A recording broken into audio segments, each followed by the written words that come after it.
ಗೆ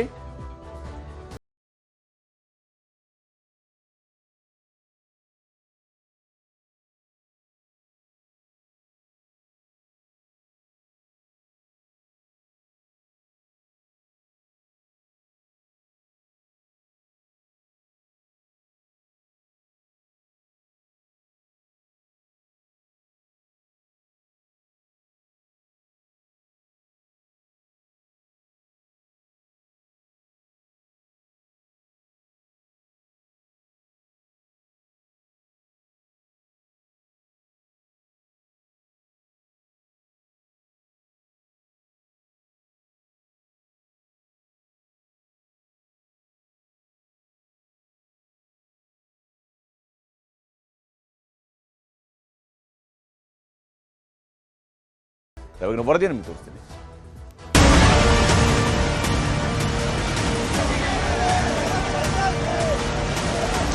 ನಾವು ಕೂಡ ರೈತರ ಕೈಯನ್ನ ಬಿಟ್ಟಿಲ್ಲ. ನಾವು ಇದು ನಮ್ಮ ಸರ್ಕಾರದ ಬದ್ಧತೆ. ನಾವು ಯಾವ ಡ್ಯಾಮ್ ಕೂಡ ನೀರನ್ನ ಬಿಟ್ಟಿಲ್ಲ. ಸನ್ಮಾನ್ಯ ಡಿ.ಕೆ. ಶಿವಕುಮಾರ್ ಅವರು ತಮಿಳುನಾಡು ಜೊತೆ ಶಾಮೀಲಾಗಿ ಒಂದು ರೀತಿ ತಮಿಳುನಾಡಿನ ನೀರುಗಂಟಿಯಾಗಿ ಕೆಲಸ ಮಾಡ್ತಾ ಇದ್ದಾರೆ. ಇದು ವಿಚಾರ ಚರ್ಚೆ ಮಾಡಲಿಕ್ಕೆ ನಾನು ಆಲ್ ಪಾರ್ಟಿ ಲೀಡರ್ಸ್ ನ ಕರೆಸಿದ್ದೇನೆ. ಅವಶ್ಯಕತೆನೇ ಇಲ್ಲ, ಸುಮ್ಮನೆ ನಾಟಕ. ಅಲ್ಲಿ ತಮಿಳುನಾಡು ಸಿಎಂ ಜೊತೆ ಒಂದು ಫೋಟೋ ಶೂಟು, ಇಲ್ಲಿ ಸರ್ವ ಪಕ್ಷದ ಜೊತೆ ಒಂದು ಫೋಟೋ ಶೂಟು ಅಷ್ಟೇ.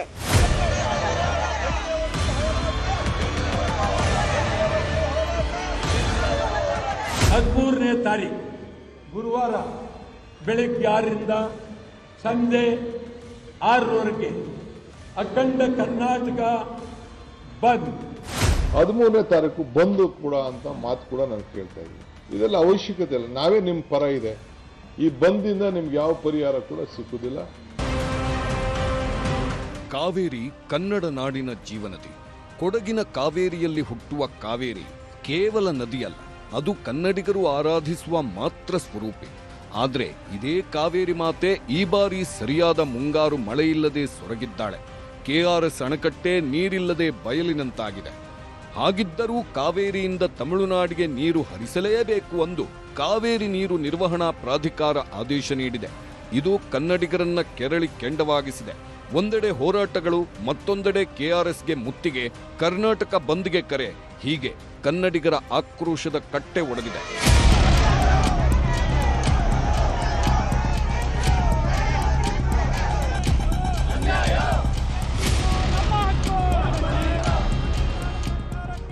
ಕನ್ನಡಿಗರ ಆಕ್ರೋಶ ಮತ್ತು ಕನ್ನಡಿಗರ ಆತಂಕ ಸರ್ಕಾರಕ್ಕೂ ಅರ್ಥವಾಗಿದೆ. ಇದೇ ಕಾರಣಕ್ಕೆ ಕಾವೇರಿ ನೀರಿನ ಸಮಸ್ಯೆ ಬಗೆಹರಿಸಿಕೊಳ್ಳಲು ಮುಖ್ಯಮಂತ್ರಿ ಡಿ.ಕೆ. ಶಿವಕುಮಾರ್ ತಮ್ಮದೇ ಸೂತ್ರ ಹೆಣೆಯುತ್ತಿದ್ದಾರೆ. ದೆಹಲಿಯಿಂದ ವಾಪಸಾದ ಬಳಿಕ ವಿಧಾನಸೌಧದಲ್ಲಿ ಡಿಸಿಎಂ ಡಾಕ್ಟರ್ ಜಿ. ಪರಮೇಶ್ವರ್, ಜಲಸಂಪನ್ಮೂಲ ಸಚಿವ ರಾಮಲಿಂಗಾರೆಡ್ಡಿ ಹಾಗೂ ಅಧಿಕಾರಿಗಳೊಂದಿಗೆ ಸುದೀರ್ಘ ಸಭೆ ಮಾಡಿದ್ದಾರೆ. ಈ ಸಭೆ ಬಳಿಕ ಮಾತನಾಡಿದ ಡಿ.ಕೆ. ಶಿವಕುಮಾರ್, ಸರ್ಕಾರಕ್ಕೆ ರಾಜ್ಯದ ಜನರ ಹಿತಾಸಕ್ತಿಯೇ ಮುಖ್ಯ. ರಾಜ್ಯದ ಹಿತದೃಷ್ಟಿಯಿಂದಲೇ ನಿರ್ಧಾರಗಳು ಹೊರಬೀಳುತ್ತವೆ ಎಂದಿದ್ದು ರಾಜ್ಯದ ಜನರಿಗೆ ಸ್ಪಷ್ಟ ಸಂದೇಶ ರವಾನಿಸಿದ್ದಾರೆ. ಕರ್ನಾಟಕದ ಡ್ಯಾಂಗಳಿಂದ ತಮಿಳುನಾಡಿಗೆ ನೀರು ಬಿಟ್ಟಿಲ್ಲ ಎಂದು ಸ್ಪಷ್ಟನೆ ಕೊಟ್ಟರು. ನೀರು ಬಿಡದಿರುವ ಕಾರಣಕ್ಕೆ ಕರ್ನಾಟಕ ಬಂದ್ ಬೇಕಾಗಿಲ್ಲ, ಸೌಹಾರ್ದಯುತವಾಗೇ ಇತ್ಯರ್ಥ ಮಾಡಿಕೊಳ್ಳೋಣ ಎಂದರು. ಈ ಬಗ್ಗೆ ಭಾನುವಾರ ಸರ್ವಪಕ್ಷ ಸಭೆ ನಡೆಸಿ ಎಲ್ಲರ ವಿಶ್ವಾಸ ಪಡೆದು ತೀರ್ಮಾನ ಮಾಡುವುದಾಗಿ ಹೇಳಿದರು. ಸರ್ಕಾರಕ್ಕೆ ರಾಜ್ಯದ ಹಿತಾಸಕ್ತಿ ಮುಖ್ಯವಾಗಿದ್ದು ರಾಜ್ಯದ ಜನರಿಗೆ ಮೊದಲ ಆದ್ಯತೆ ಎಂದರು. ಕಾವೇರಿ ಕಾಪಾಡಲು ಬದ್ಧರಾಗಿದ್ದು ಜವಾಬ್ದಾರಿ ಬದ್ಧತೆಯಿಂದ ನಿರ್ಣಯ ಕೈಗೊಳ್ಳಲಾಗುವುದು. ಸಂಕಷ್ಟ ಸೂತ್ರ ರಾಜ್ಯಕ್ಕೂ ಅನ್ವಯವಾಗಲಿದ್ದು ಪ್ರಬಲ ಕಾನೂನು ಹೋರಾಟದ ಭರವಸೆ ನೀಡಿದ್ರು. ಯಾವ ಕಾರಣಕ್ಕೂ ನಮ್ಮ ರೈತರ ಹಿತವನ್ನ ನಾವು ರಕ್ಷಣೆ ಮಾಡಿ ಯಾವ ಕೂಡ ರೈತರ ಕೈಯನ್ನ ಬಿಟ್ಟಿಲ್ಲ. ನಾವು ಇದು ನಮ್ಮ ಸರ್ಕಾರದ ಬದ್ಧತೆ. ನಮ್ಮ ರಾಜ್ಯದ ಹಿತ, ನಮ್ಮ ರೈತರ ಹಿತ, ಬದ್ಧತೆ. 100 ವರ್ಷದ ಇತಿಹಾಸದಲ್ಲಿ ನಾವು ಜುಲೈನಲ್ಲಿ ಇಲ್ಲಿವರೆಗೂ ರಿಲೀಸ್ ಮಾಡಿದ್ದು ಬರೀ 0.6 TMC ನೀರು ಮಾತ್ರ. ಇದು ಬಹಳ ಲೋಯೆಸ್ಟ್. ನಾವು ಯಾವ ಡ್ಯಾಮ್ ಕೂಡ ನೀರನ್ನ ಬಿಟ್ಟಿಲ್ಲ. ಇದು ರೆಗ್ಯುಲರ್ ಫ್ಲೋ ಅಲ್ಲಿ ಹೋಗಿದೆ. ಬೆಂಗಳೂರಲ್ಲಿ ಬಿಟ್ಟ ನೀರು, ಬೇರೆ ಕಡೆ ಮಧ್ಯದಲ್ಲಿ ಬಿಟ್ಟ ನೀರು ಅಲ್ಲಿ ಹೋಗಿ ತಲುಪಿದೆ. ನಿನ್ನೆ ಏನು ನಮ್ಗೆ ಆದೇಶ ಬಂದಿದೆ, ನಮ್ಮ ವಾದನ ಒಪ್ಪದೆ ಆದೇಶ ಬಂದಿದೆ. ಇದು ವಿಚಾರ ಚರ್ಚೆ ಮಾಡಲಿಕ್ಕೆ ನಾನು ಆಲ್ ಪಾರ್ಟಿ ಲೀಡರ್ಸ್ ನ ಕರೆಸಿದ್ದೇನೆ, ಆಹ್ವಾನ ಕಳಿಸಿದ್ದೇನೆ. ಎಲ್ಲ ಮಾಜಿ ಮುಖ್ಯಮಂತ್ರಿಗಳು ಕೂಡ ನಾನು ಬರಬೇಕು ಅಂತೇಳಿ ರಿಕ್ವೆಸ್ಟ್ ಮಾಡಿದ್ದೀನಿ. ಆ ಭಾಗದ ಸಂಸತ್ ಸದಸ್ಯರುಗಳಿಗೆ, ಸೆಂಟ್ರಲ್ ಮಿನಿಸ್ಟರ್ಸ್ಗೆ ಮತ್ತು ನಮ್ಮ ಕೆಲವು ಮಂತ್ರಿಗಳಿಗೆ ಅದು ಕೂಡ ನಾನು ಆಹ್ವಾನವನ್ನು ಕೂಡ ನಾನು ಕಳಿಸಿದ್ದೇನೆ. ಸಂಡೇ ಅದಕ್ಕೆ ಫಿಕ್ಸ್ ಮಾಡಿದ್ದೇನೆ. ತಮಿಳುನಾಡಿಗೆ ನೀರು ಹರಿಸಲೇಬೇಕೆಂಬ ತೀರ್ಪು ಹೊರಬೀಳುತ್ತಲೇ ದೆಹಲಿಯಲ್ಲೇ ಕಾನೂನು ತಜ್ಞರೊಂದಿಗೆ ಸಿಎಂ ಸಭೆ ಮಾಡಿದ್ರು. ಇವತ್ತೂ ಕೂಡ ಕಾನೂನು ಹೋರಾಟದ ಬಗ್ಗೆ ಅಧಿಕಾರಿಗಳಿಗೆ ಸೂಚಿಸಿದ್ರು. ರಾಜ್ಯದ ಡ್ಯಾಂಗಳ ಸ್ಥಿತಿಗತಿಗಳ ಬಗ್ಗೆ ಪ್ರಾಧಿಕಾರದ ಮುಂದೆ ಸತ್ಯ ಅನಾವರಣ ಮಾಡುವುದು, ಡ್ಯಾಂಗಳ ನೀರಿನ ಪ್ರಮಾಣದ ಲೆಕ್ಕ ನೀಡುವುದು. ಹಿಂದಿಗಿಂತಲೂ ಈ ವರ್ಷ ತಮಿಳುನಾಡಿಗೆ ಅತಿ ಕಡಿಮೆ ನೀರು ಹರಿದಿದೆ. ಕಳೆದ 100 ವರ್ಷಗಳಲ್ಲೇ ಈ ಬಾರಿ ಜುಲೈನಲ್ಲಿ 0.6 ಟಿಎಂಸಿ ನೀರನ್ನಷ್ಟೇ ರಿಲೀಸ್ ಮಾಡಿದ್ದೇವೆ ಎಂದರು. ಸಂಕಷ್ಟದ ಸಮಯದಲ್ಲಿ ಕಡಿಮೆ ನೀರು ಬಿಡಬಹುದು ಎಂಬ ನಿಯಮ ಇಟ್ಟುಕೊಂಡು ಕಾನೂನು ಟೀಮ್ ಜೊತೆಗೂ ಹೋರಾಟದ ಚರ್ಚೆ ಮಾಡಿದ್ರು. ಕೇಂದ್ರ ಸಚಿವರ ಸಹಕಾರ ಇದ್ದೇ ಇದ್ದು ರಾಜ್ಯದ ಹಿತ ಕಾಪಾಡಲು ಒಟ್ಟಾಗಬೇಕು. ಸುಪ್ರೀಂ ಕೋರ್ಟ್ಗೆ ಹೋಗಿ ರಾಜ್ಯದ ಪರ ವಾದ ಮಾಡಲು ತಯಾರಿಗಳು ನಡೆದಿವೆ. ಸೊ ಈಗಾಗಲೇ ಹಾರಂಗಿ 95% ತುಂಬಿದೆ, ಕಬಿನಿ 83% ಸ್ಟೋರೇಜ್ ಇದೆ, KRS 36% ಇದೆ, ಹಾರಂಗಿ 67% ಇದೆ. ಇದನ್ನ ನಾವು ಏನು ಹೆಚ್ಚು ಕಮ್ಮಿ ಮಾಡೋಕ್ಕಾಗಲ್ಲ. ಮೀಟ್ರು ನೀವು ಅಧಿಕಾರಿಗಳು ಆಗಲಿ ಯಾರೇ ಆಗಲಿ ಹೋಗಿರ್ತಾರೆ, ದಾಖಲೆಗಳು ಸೆಂಟ್ರಲ್ ಗೌರ್ಮೆಂಟ್ ಹತ್ರನೂ ಇದೆ, ತಮಿಳುನಾಡು ಹತ್ರನೂ ಇದೆ, ಮಾಧ್ಯಮದವ್ರ ಹತ್ರ ಇದೆ, ಎಲ್ಲರ ಹತ್ರನೂ ಈ ದಾಖಲೆ ಇದೆ. ಅವರು ಬಿಡಬೇಕು ಅಂತ ನಿನ್ನೆ ನಮ್ಮ ವಾದನ ರಿಜೆಕ್ಟ್ ಮಾಡಿದ್ದಾರೆ.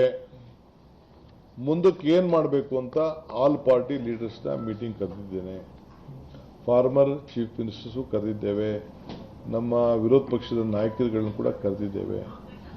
ಅವರೆಲ್ಲ ಬರ್ತಾರೆ, ಅವ್ರ ಸಲಹೆ ಕೂಡ ಕೇಳ್ತೀವಿ. ಲೀಗಲ್ ಟೀಮ್ ಹೇಳಿದ್ದೇವೆ. ಹಿಂದೆ ಇಂಥ ಸಂದರ್ಭದಲ್ಲಿ ಏನೇನು ಆಗಿದೆ ಅನ್ನೋದು ಕೂಡ ಅವರು ಕೂಡ ಎಕ್ಸಾಮಿನ್ ಮಾಡಕ್ಕೆ ಹೇಳಿದ್ದೇನೆ. ಅದಾದ ಮೇಲೆ ಏನು ಮಾಡಬೇಕು ಅನ್ನೋ ತೀರ್ಮಾನವನ್ನು ಮಾಡ್ತೀವಿ. ಡಿಕೆ ಶಿವಕುಮಾರ್ ಅವರ ಸರ್ವಪಕ್ಷ ಸಭೆಗೆ ನಮ್ಮ ಪಕ್ಷದ ಪ್ರತಿನಿಧಿಗಳು ಹೋಗ್ತಾರೆ ಎಂದ್ರು ಕುಮಾರಸ್ವಾಮಿ. ಅದಕ್ಕೂ ಮುನ್ನ ತಮಿಳುನಾಡಿನ ಸ್ಥಿತಿಗತಿಗಳ ಬಗ್ಗೆಯೂ ಅಧ್ಯಯನ ಮಾಡುವುದು ಸೂಕ್ತ ಎಂಬ ಸಲಹೆ ನೀಡಿದ್ದಾರೆ. ಇನ್ನು ಆರ್ ಅಶೋಕ್ ಸರ್ವಪಕ್ಷ ಸಭೆ ಅನ್ನೋದೇ ಒಂದು ನಾಟಕ ಎಂದಿದ್ದಾರೆ.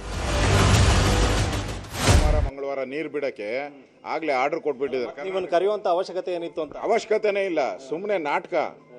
ಅಲ್ಲಿ ತಮಿಳ್ನಾಡು ಸಿಎಂ ಜೊತೆ ಒಂದು ಫೋಟೋ ಶೂಟು, ಇಲ್ಲಿ ಸರ್ವಪಕ್ಷದ ಜೊತೆ ಒಂದು ಫೋಟೋ ಶೂಟು ಅಷ್ಟೇ. ಡಿ.ಕೆ. ಶಿವಕುಮಾರ್ ಗೊತ್ತಲ್ಲ, ಮ್ಯಾನೇಜ್ಮೆಂಟ್ ಮಾಡ್ತಾವ್ರೆ. ಇವತ್ತು ಏನು ನಮ್ಮ ಪರಿಸ್ಥಿತಿ ಇದೆ, ತಮಿಳ್ನಾಡಿನಲ್ಲಿ ಏನಿದೆ ಪರಿಸ್ಥಿತಿ, ಒಂದು ಡೆಲಿಗೇಷನ್ ಕಳಿಸಿ, ನೀವಾಗ ಹೋಗಿ ನಿಮ್ಮ ಇಂಜಿನಿಯರ್ಗಳನ್ನ ಕಳಿಸಿ, 2-3 ತಮಿಳ್ನಾಡು, ಕರ್ನಾಟಕ, ಅಲ್ಲಿ ವಾಟರ್ ಮ್ಯಾನೇಜ್ಮೆಂಟ್ ಅಥಾರಿಟಿ ಅವರು ಏನಿದ್ದೀರಿ ಇಂಜಿನಿಯರ್ಸು, 3 ಜನ ಹೋಗಿ ಕರ್ನಾಟಕ ಜಲಾಶಯನೂ ನೋಡಿ, ಅಲ್ಲೂ ನೋಡಿ, ಅದರ ಮೇಲೆ ತೀರ್ಮಾನ ತಗೊಳ್ಳಿ ಅನ್ನೋದನ್ನ ಇಮಿಡಿಯೇಟ್ ಆಗಿ ಹೇಳ್ಬೇಕು ಮತ್ತೆ ಸರ್ಕಾರ. ಸದ್ಯದ ಸ್ಥಿತಿಯಲ್ಲಿ ವಿಜಯ್ ಸಭೆ ಬೇಡ, ಶಿವಕುಮಾರ್ ವಿಜಯ್ ಸಭೆ ಮುಂದೂಡಿಕೆ. ಈ ಮಧ್ಯೆ ಸೋಮವಾರ ಫಿಕ್ಸ್ ಆಗಿದ್ದ ತಮಿಳುನಾಡು ಸಿಎಂ ವಿಜಯ್ ಭೇಟಿ ಸದ್ಯಕ್ಕಿಲ್ಲ ಎಂದು ಸಿಎಂ ಸ್ಪಷ್ಟಪಡಿಸಿದ್ದಾರೆ. ಸದ್ಯದ ಸ್ಥಿತಿಯಲ್ಲಿ ಬೇಡ, ಮುಂದೆ ಭೇಟಿ ಮಾಡೋಣ ಎಂಬ ಸಂದೇಶ ಕಳಿಸಿದ್ದಾರೆ ಸಿಎಂ. ಮಡಿಕೇರಿಯಲ್ಲಿ ಮಳೆಯಾಗುತ್ತಿದ್ದು ಪರಿಸ್ಥಿತಿ ಬದಲಾಗ್ತಿದೆ. ಮಳೆ ನೀರಿನ ಪ್ರಮಾಣ ನೋಡಿಕೊಂಡು ಮುಂದೆ ನಿರ್ಧಾರ ಎಂದಿದ್ದಾರೆ. ನಾನು ನಮ್ಮ ತಮಿಳುನಾಡು ಚೀಫ್ ಮಿನಿಸ್ಟರ್ಗೆ ಒಂದು ರಿಕ್ವೆಸ್ಟ್ ಮಾಡ್ತಾ ಇದ್ದೀನಿ, ಸ್ವಲ್ಪ ಡೆಫರ್ ಮಾಡೋಣ ನಮ್ಮ ರಿಕ್ವೆಸ್ಟ್ನ, ಇದನ್ನ ತಮ್ಮ ವಿಸಿಟ್ನ.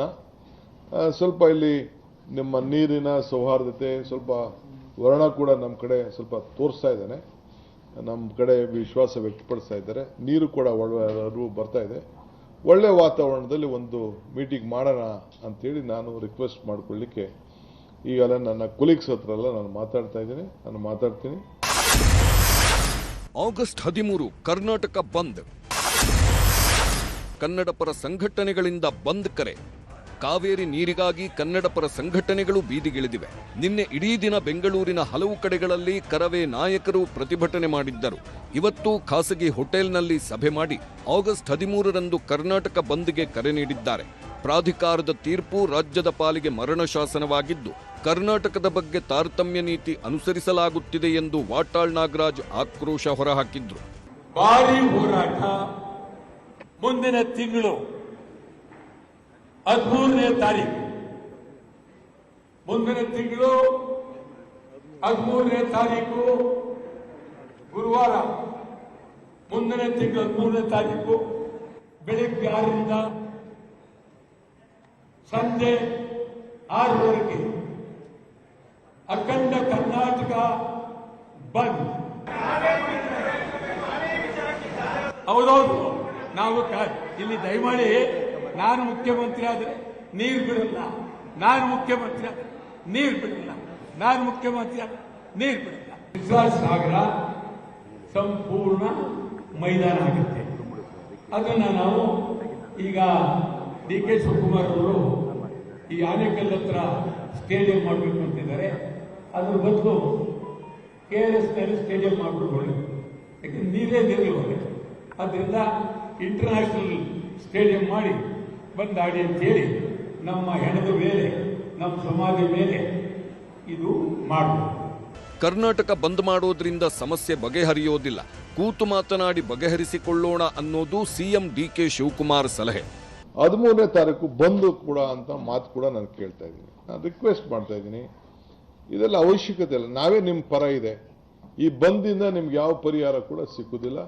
ಈ ಬಂದ್ ಮಾಡಲಿಂದ ಈಗ ಕಾನೂನು ವ್ಯವಸ್ಥೆ ಬೇರೆ ಇದೆ, ಕೋರ್ಟ್ ಆದೇಶಗಳು ಬೇರೆ ಇದೆ.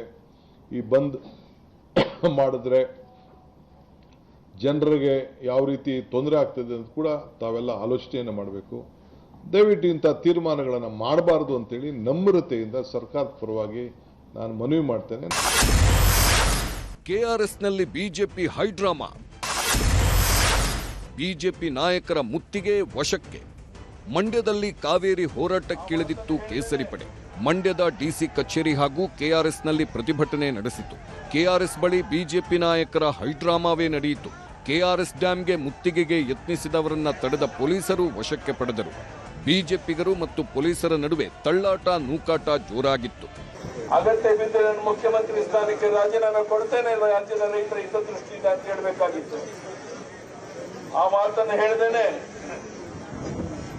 ರಾಜಕೀಯ ದೊಂಬರಾಟ ಮಾಡ್ತಾ ಯಾರು ಸಚಿವರಾಗಬೇಕು ಅಂತೇಳಿ ದೆಹಲಿನಲ್ಲಿ ರಾಹುಲ್ ಗಾಂಧಿ ಮನೆ ಬಾಗಿಲು ಕಾಯ್ಕೊಂಡು ಕೂತಿರುವಂತ ಈ ಲಜ್ಜೆಗೆಟ್ಟ ಕಾಂಗ್ರೆಸ್ ಮುಖಂಡರಿಗೆ ಎಷ್ಟು ಬಾರಿ ಧಿಕ್ಕಾರ ಹೇಳಿದ್ರು ಕಡಿಮೆ ಆಗುತ್ತೆ. ರೈತರ ಹೋರಾಟವನ್ನ, ರೈತರನ್ನ ಹತ್ತಿಕ್ಕತಕ್ಕಂತ ಕೆಲಸ ಮಾಡ್ತಾ ಇದ್ದಾರೆ. ಭಾರತೀಯ ಜನತಾ ಪಾರ್ಟಿ ಅಂತೂ ಶಾಂತಿಯುತವಾಗಿ ಈ ಭಾಗದ ರೈತರಿಗೆ ನೀರನ್ನ ಕೊಡಬೇಕು, ರಕ್ಷಣೆ ಮಾಡಬೇಕು ಅಂತ ಹೇಳಿದ್ರೆ ಇವತ್ತು ಪೊಲೀಸರನ್ನ ಬಳಸಿಕೊಂಡು ನಮ್ಮ ಹೋರಾಟನ ಹತ್ತಿಕ್ಕತಕ್ಕಂತ ಕೆಲಸ.